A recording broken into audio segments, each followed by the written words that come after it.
The Count of Monte Cristo by Alexander Dumas.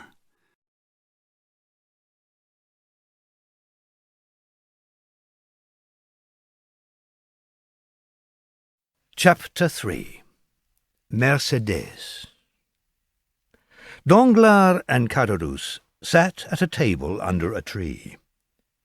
In a house about 100 meters away, a young girl was at the window.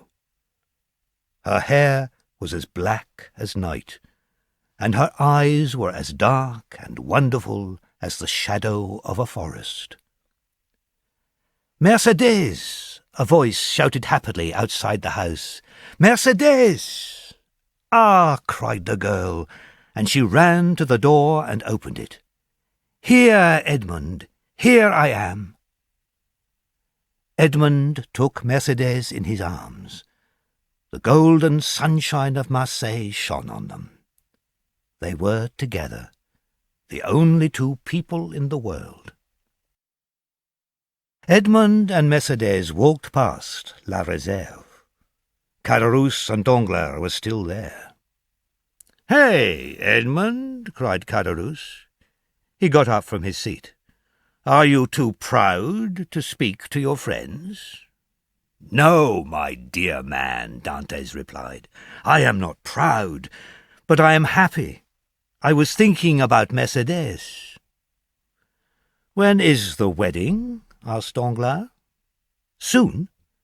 Tomorrow or the next day, here at La Réserve.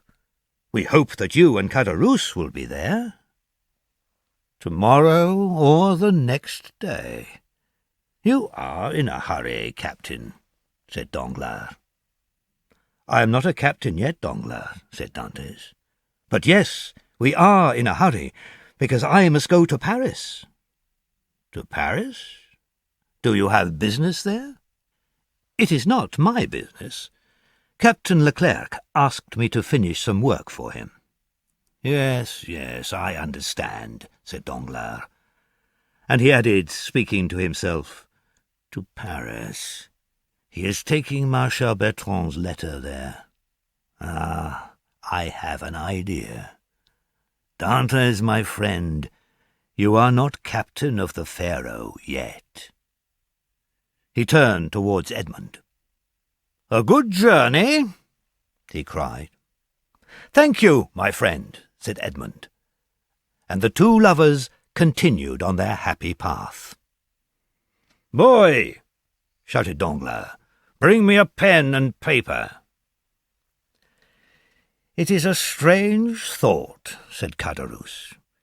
"You can kill a man with a knife, but you can also kill him with that pen." "I will tell you what I am going to do," said Danglars. "Dantès has just returned from a journey. He stopped at the island of Elba. We are going to send a letter to an officer of the government. We will write that Dantès is working for Napoleon.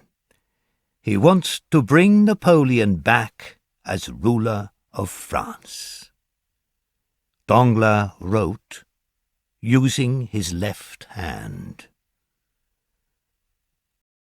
"A friend of the king has information for the king's officers. Edmond Dantès of the ship Pharaoh brought a letter from Elba to the followers of Napoleon in Paris. You will find the letter in his coat, or at his father's house, or in his room on the ship." He put the letter in an envelope and wrote a name on it, Villefort. "So, I have done it," Danglars said. "Yes, you have done it," said Caderousse. "But it is a dirty piece of work." He put out his hand to take the letter. The cooks at La Réserve prepared a wonderful meal for the wedding. Many of the men from the Pharaoh were there, and other friends of Dantès. "Shall we start?" asked the sweet silvery voice of Mercedes. "We must go to the church." Everyone in the party stood up and began to form a line. Suddenly there was a loud noise. A man knocked on the door and shouted, "Open this door, in the name of the law!" An officer came in. There were 4 soldiers with him. "Where is Edmond Dantès?" "That is my name," said Edmund. "Why?"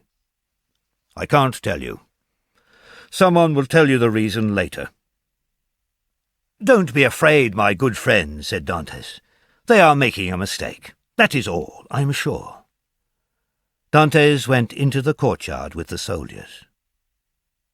"God go with you, my dearest," cried Mercedes. "And with you, sweet Mercedes. We shall soon meet again."